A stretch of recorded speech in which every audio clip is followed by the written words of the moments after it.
आइए अब समझने का प्रयास करते हैं कि अभिप्रेरणा देने वाले कौन कौन से घटक हैं। दोस्तों, अभिप्रेरणा देने वाले घटक यानी components accounting for motivation. Components accounting for motivation इसको जॉन पी डेसिको ने दिया था। उनके अनुसार अभिप्रेरणा देने वाले कुल 4 घटक हैं। कितने? 4। उत्तेजना, आकांक्षा, प्रोत्साहन और दंड। चलिए सबसे पहले लेते हैं उत्तेजना यानी अराउजल। इसको अलर्ट, वेकफुलनेस और विजिलेंट भी कहते हैं, अर्थात सतर्क करना, जागा हुआ और चौकन्ना। उत्तेजना सक्रियता का दूसरा नाम है। किसका? एक्टिवनेस का। बिना उत्तेजना या बिना सक्रियता के प्राणी कोई कार्य कर ही नहीं सकता। यानी मिडिएबल लेवल का, मध्यम स्तर का उत्तेजना काफी होता है। निम्न या कठोर उत्तेजना हार्मफुल भी होते हैं और इंसान इससे बचना भी चाहता है। दोस्तों, उत्तेजना के 2 स्रोत हैं। और कितने? इसके 2 स्रोत हैं, एक आंतरिक और दूसरा बाह्य। आंतरिक किसे कहते हैं? व्यक्ति के विचार और उसके हवाई कल्पनाएं, उसके थॉट्स और फैंटेसीज, डे ड्रीमिंग जैविक और मनोवैज्ञानिक स्रोत हैं। इन्हें नियंत्रित नहीं किया जा सकता और शिक्षक इसे नियंत्रित भी नहीं कर सकता। दूसरा है बाह्य, एक्सटर्नल। इसमें वातावरण से उत्तेजना प्राप्त होती है। इसमें उत्तेजना के लिए उद्दीपक की जरूरत पड़ती है। प्रोफेसर हेब, नाम सुना होगा, हेब, प्रोफेसर हेब के अनुसार हर जीवित प्राणी को सक्रिय रहना चाहिए। बहुत ही शायराना उनका ये कथन है, सुनिएगा, कि हर प्राणी को सक्रिय रहना चाहिए।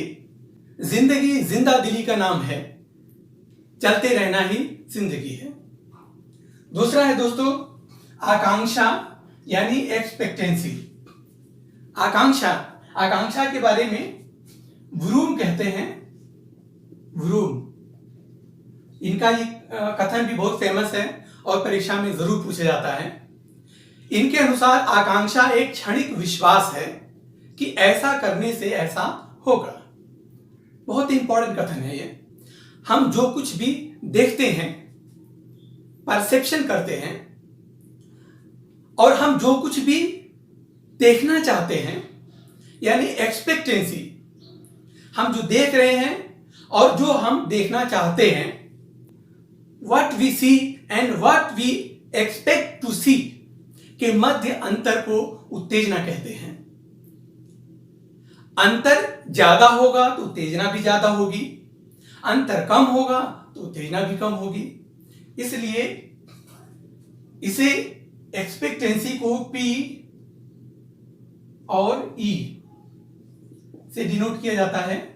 यानी P परसेप्शन और एक्सपेक्ट, यानी एक्सपेक्ट, दोनों के बीच में जो अंतर होता है उसे क्या कहते हैं? उत्तेजना यानी मोटिवेशन। एक मां को क्रोध कब आता है? तब आता है जब बच्चे को वह करते हुए देखती है जिसे उसने करने से मना कर दिया था। बच्चा पढ़ने की बजाय कागज को रंगता है तो क्रोध का जन्म होता है। यही उत्तेजना का कारण है। तीसरा है दोस्तों प्रोत्साहन, इंसेंटिव। प्राणी की प्रत्येक क्रिया को लक्ष्य या प्रोत्साहन द्वारा प्रेरित किया जा सकता है। अक्सर देखने को मिलता है कि व्यक्ति कोई इस तरह का कार्य करता है जिसके बदले में वह कुछ पाने की उम्मीद रखता है। यानी कोई भी व्यक्ति कुछ कार्य करता है तो उसके बदले में कुछ पाने की वो उम्मीद रखता है। पावलोव, थॉर्नडाइक, स्किनर, कोहलर, इनके प्रयोग में कुत्ता है, बिल्ली है, चूहा है, चिंपैंजी है, इनकी क्रियाएं क्या थी? वो इसलिए क्रिया करते थे क्योंकि उन्हें उम्मीद थी कि उनकी क्रिया के प्रतिफल में भोजन प्राप्त होगा। ये भोजन स्किनर ने इसी भोजन को क्या कहा? पुनर्बलन, जो प्रोत्साहन का कार्य करती है। क्लियर है? तीसरा, चौथा एस्पेक्ट से इसका दंड यानी पनिशमेंट। दंड भी व्यक्ति को कार्य करने के लिए अभिप्रेरित करता है। सोलोमन कहते हैं, सोलोमन क्या कहते हैं ये, कि दंड एक उद्दीपक के समान है जिससे व्यक्ति बचने का प्रयास करता है अथवा उससे दूर भागता है। इस संबंध में थॉर्नडाइक का भी कथन काफी फेमस है। इनका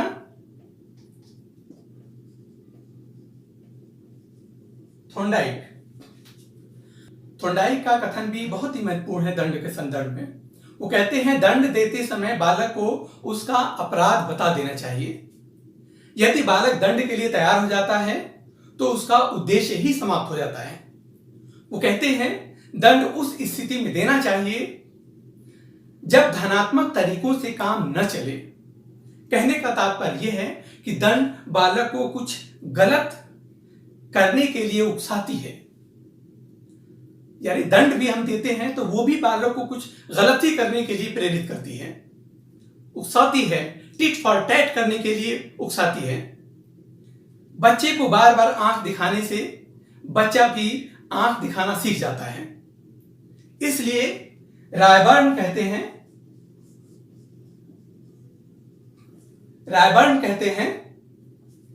कि शारीरिक दंड से जहां तक संभव हो बचना चाहिए। इसी संदर्भ में रेन कहते हैं, रेन एक मनोवैज्ञानिक हैं, उनका मानना है दंड एक बुराई है, त्याज्य वस्तु है, जैसे चिकित्सक का चाकू, लेकिन फिर भी दोनों आवश्यक है। कहा भी गया है, spare the rod spoil the child. Rajasthan के कभी शिक्षा मंत्री रहे चतुर्भुज शर्मा, उनका कथन है, मैं उनकी पूरे कथन का सार या उनकी कथन का अंतिम पंक्ति बताता हूं, मैं आपको सुनाता हूं कि दंड के संबंध में वो लिखते हैं, शिक्षा स्वयं जीवन है, जिंदा रहने की कला है, जीना सिखाना है तो मरना कैसा, मारा जाने वाला जिएगा कैसे। बड़ी अच्छी कथन है कि जब हमें जीना ही सिखाना है तो उसे मारना क्यों है। और सोच के देखिए, मार खाने वाला जिएगा कैसे। तो ये था दोस्तों अभिप्रेरणा देने वाले कुछ प्रमुख घटन जॉन पी डेसिको के अनुसार।